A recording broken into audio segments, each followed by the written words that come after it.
Bible says in 1 Corinthians chapter 11, 1 Corinthians 11, మొదటి కొరింథీ 11లో Bible చెప్తుంది. మొదటి కొరింథీ 11 verse 31. 31వ వచనం. If we judged ourselves rightly, we would not be judged. అయితే మనల్ని మనమే విమర్శించుకొనిన ఎడల తీర్పు పొందకపోదుము. You've heard me say that many times here. నేను ఇక్కడ అనేక సార్లు ఈ మాటను చెప్పాను, మీరు విన్నారు. If we during 2008 every day don't judge others, leave them to God. 2008వ సంవత్సరంలో మనము ఇతరులను తీర్పు తీర్చకుండా వాళ్ళని దేవునికి వదిలేసాయి. They are not your servants. వాళ్ళు నీ సేవకులు కాదు. They are not your servants. Why you want to judge them? వాళ్ళు నీ సేవకులు కాదు, ఎందుకు వాళ్ళని తీర్పు తీరుస్తావు నువ్వు?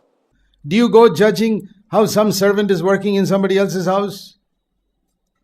వేరే వాళ్ళ ఇంట్లోకి వెళ్ళి వాళ్ళ పని మనిషి ఏ విధంగా పనిచేస్తుందో నువ్వు తీర్పు తీరుస్తావా? Worry about your own servants. They are not your servants. మీ పని మనిషి ఏ విధంగా పనిచేస్తుందో మీరు చూసుకోవాలి, కానీ వాళ్ళ పని మనిషిని కాదు.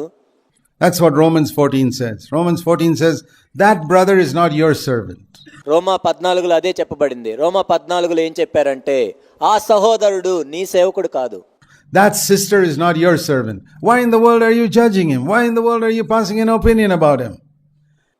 ఆ సహోదరుడు నీ సేవకుడు కాదు, ఆ సహోదరి నీ సేవకురాలు కాదు. మరి ఎందుకు వాళ్ళని నువ్వు తీర్పు తీరుస్తున్నావు? ఎందుకు వాళ్ళ మీద నీ అభిప్రాయాలను చెప్తూ ఉన్నావు? He is God's servant. Let God deal with him. Why do you want to be a busybody in God's affairs? అతడు దేవుని సేవకుడు, దేవుడే తీర్పు తీరుస్తాడు. ఎందుకు దేవుని విషయాల్లో నువ్వెందుకు జోక్యం చేసుకుంటున్నావు? Do you know that every time you judge a brother or judge a sister, you're telling God how he should deal with his servants? నీకు తెలుసా, నీవు ఒక సహోదరుని కానీ సహోదరుని కానీ తీర్పు తీరుస్తున్నప్పుడల్లా నీ సేవకుడిని నువ్వు తీర్పు తీర్చని దేవునికి చెప్తున్నావు. And that's why it goes so badly with you and so slowly with you, because you're a busybody in God's matters. దేవుని విషయాల్లో నువ్వు జోక్యం చేసుకుంటున్నావు కాబట్టి నువ్వు ఎదగట్లేదు, ఆలస్యం అవుతున్నాయి. Just stop judging others. They are God's servants, not yours. వాళ్ళు దేవుని సేవకులు, తీర్పు తీర్చటం నువ్వు ఆపేశాయి. Not yours. వాళ్ళు నీ సేవకులు కాదు. Tell me which person in this church is your servant. ఈ సంఘంలో మీ సేవకులు ఎవరో చెప్పండి. Can you point out one? Not even your wife. Even your children are not your servants. ఒక్కరినైనా చూపించి చెప్పండి. నీ భార్య కాదు, నీ పిల్లలు కూడా నీ పని వాళ్ళు, నీ సేవకులు కాదు వాళ్ళు. I hope you know that. ఆ విషయం మీకు తెలుసు అనుకుంటాను. They belong to God first. Nobody is your servant. మొట్టమొదటిగా వాళ్ళు దేవునికి చెందిన వాళ్ళు. ఎవరు కూడా నీకు పని వాళ్ళు కాదు, నీకు సేవకులు కాదు. They're all God's servants. But what a lot of time we have spent judging, speaking evil about this servant, God's servant, God's servants, God's servants here. What a lot of time we have spent in the past. We're going to finish with it. వాళ్ళందరూ దేవుని సేవకులు, కానీ ఎంత సమయాన్ని మనం వ్యర్థం చేస్తున్నాం వాళ్ళని తీర్పు తీరుస్తూ, వాళ్ళ గురించి మాట్లాడుతూ, ఆ సేవకుడి గురించి, ఈ సేవకుడి గురించి. We're going to judge ourselves rightly. ఓ దేవా, ఇక చాలు, మేము ముగించాలనుకుంటున్నాం. నన్ను నేను తీర్పు తీర్చుకోవటానికి సహాయం చేయండి.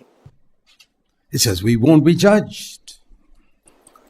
ఆ విధంగా చేస్తే మీరు తీర్పు తీర్చబడరు అని దేవుడు చెప్తున్నాడు. Supposing you have done that faithfully throughout 2008. Imagine what an opportunity, my brothers. 366 days to clean up your house. చూడండి, ఈ సంవత్సరంలో ప్రతిరోజు కూడా మీరు ఆ విధంగా చేసినట్లయితే నా సహోదరి సహోదరులారా, 366 రోజులు మీ ఇంటిని శుభ్రపరచుకునే అవకాశం. What a clean house you'll have by the end of 2008. మరి 2008 చివర్లో ఎంత పరిశుభ్రమైన ఇంటిని నువ్వు కలిగి ఉంటావు కదా. Clean up your house. కాబట్టి మీ ఇంటిని శుభ్రపరచుకోండి. And the Lord will help you through His Holy Spirit. దేవుడు తన పరిశుద్ధాత్మ ద్వారా మీకు సహాయం చేస్తాడు. If we judge ourselves rightly, అయితే మనల్ని మనమే విమర్శించుకునే ఎడల తీర్పు పొందకపోదుము. if we judge ourselves rightly, I mentioned this picture of supposing Christ were to come and He sets up His throne and He calls all His children one by one. నేను ఒక సాదృశ్యం చెప్తూ ఉంటాను. యేసుక్రీస్తు ప్రభు వచ్చి తన సింహాసనం వేసుకొని తన పిల్లలను ఒక్కొక్కరిని పిలుస్తూ ఉంటాడు. And He reads the record of your life. నీ జీవితంలో నువ్వు చేసిందంతా ఆయన చదువుతూ ఉంటాడు. Here's a sin you didn't confess. Here's somebody you hurt, you didn't apologize to. ఇదిగో ఈ పాపాన్ని నువ్వు ఒప్పుకోలేదు. ఇదిగో నువ్వు పలానా వారిని గాయపరిచావు, అయితే వారి దగ్గర క్షమాపణ నువ్వు అడగలేదు. Here's some money you never repaid. ఈ డబ్బును నువ్వు తిరిగి చెల్లించలేదు. Here's something else you did. Here's something else you did. Something else you did. Something else. ఇదిగో ఇక్కడ నువ్వు అది చేయలేదు, ఇది చేయలేదు, ఇంకోటి చేయలేదు. You should have done, you just ignored it. You were too lazy. And goes through the whole list. And then the Lord says, this is your judgment. నువ్వు అక్కడ సోమరిగా ఉన్నావు, ఇక్కడ ఈ పని చేయలేదు, ఇదిగో ఇదే నీ తీర్పు. And I've often thought of that. One by one, and I'm standing in line, 3 or 4 people ahead of me. One by one, and I'm getting all nervous. ఒకసారి నేను అక్కడ ఉన్నట్లు ఊహించుకున్నట్లయితే ఒక్కొక్కరిని పిలుస్తున్నాడు ప్రభు, ఒక్కొక్కరిని పిలుస్తున్నాడు, ఇంకా 3-4 ఉన్నారు, నేను ఎంతో ఒత్తిడిలో ఉన్నాను. As my turn comes, and then He calls my name. ఆ తర్వాత నా పేరు పిలిచాడు. And I stand there, and He looks at the book and says, oh, there's nothing here. నేను అక్కడ నిలబడ్డాను, పుస్తకం చూసి ఏమీ లేదు ఇక్కడ. Well done, go. బాగా చేసావు, వెళ్ళు. Do you believe such a thing can happen? అలాంటిది జరుగుతుందని మీరు ఊహించగలరా? What do you think? If we judge ourselves, what's the rest of the verse? We shall not be judged. ఏమంటారు? మిమ్మల్ని మీరు విమర్శించుకునే ఎడల మీకు తీర్పు తీర్చబడదు. Is it possible that it can be like that? అలా ఉండటం సాధ్యమేనా? Yes, I believe it. అవును, నేను నమ్ముతున్నాను. I want it to be like that. నేను అలా ఉండాలనుకుంటున్నాను. When Christ comes again, because I spent 2008 not judging any of you. క్రీస్తు మరలా తిరిగి వచ్చినప్పుడు అలా ఉండాలని నేను అనుకుంటున్నాను. ఎందుకంటే ఈ 2008లో మీలో ఎవరిని నేను తీర్పు తీర్చను. Because you're all God's servants, not mine. ఎందుకంటే మీరందరూ దేవుని సేవకులు, నా సేవకులు కాదు. But judging myself in the light which God gave me, I want to be wholehearted in cleansing my house, not even judging my wife. నన్ను నేనే తీర్పు తీర్చుకుంటాను. దేవుడు నాకు ఇచ్చిన వెలుగు కొలది నన్ను నేను తీర్పు తీర్చుకుంటాను, నా భార్యను కూడా కాదు. Or my children. లేక నా పిల్లలను కాదు. Judging myself. నన్ను నేనే తీర్పు తీర్చుకుంటాను. It's going to be a very good year for me. నాకు ఇది ఎంతో మంచి సంవత్సరంగా ఉండబోతుంది.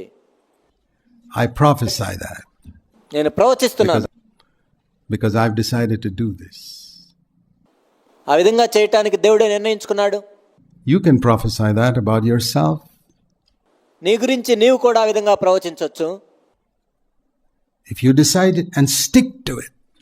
నీవు తీర్మానం చేసుకొని ఆ విధంగా చేస్తూ ఉన్నట్లయితే. Stick to it. I am going to see myself in the light of God, and I'm going to confess my sin. I'm going to do a thorough house cleaning. నేను దేవుడు నాకు ఇచ్చిన వెలుగు కొలది నన్ను నేను తీర్పు తీర్చుకుంటూ ఉంటాను, నా ఇంటిని నేను శుభ్రం చేసుకుంటూ ఉంటానని అదే పనిలోను ఉన్నట్లయితే. This year, like I've never done before, I'm going to look up and then I'm going to look in. ఈ సంవత్సరంలో గత సంవత్సరాల్లో నేను చేయని విధంగా ఈ సంవత్సరం నేనేం చేస్తానంటే నేను మొట్టమొదట పైకి చూస్తాను, ఆ తర్వాత నాలో నేను చూసుకుంటాను. And cleanse out this garbage can completely. ఈ చెత్త బుట్టను నేను సంపూర్ణంగా కడుక్కుంటాను. I'm going to clean it out. God's going to help me. దేవుడు నాకు సహాయం చేస్తాడు, నేను శుభ్రం చేసుకుంటాను. And the fire of God will come and burn up everything that needs to be burnt up there. కాబట్టి ఏదైతే కాలిపోవాల్సిన అవసరం ఉందో దేవుని యొక్క అగ్ని వచ్చి కాల్చివేస్తుంది. That's the way to the baptism in the Holy Spirit. పరిశుద్ధాత్మలో బాప్తిస్మానికి అదే మార్గం.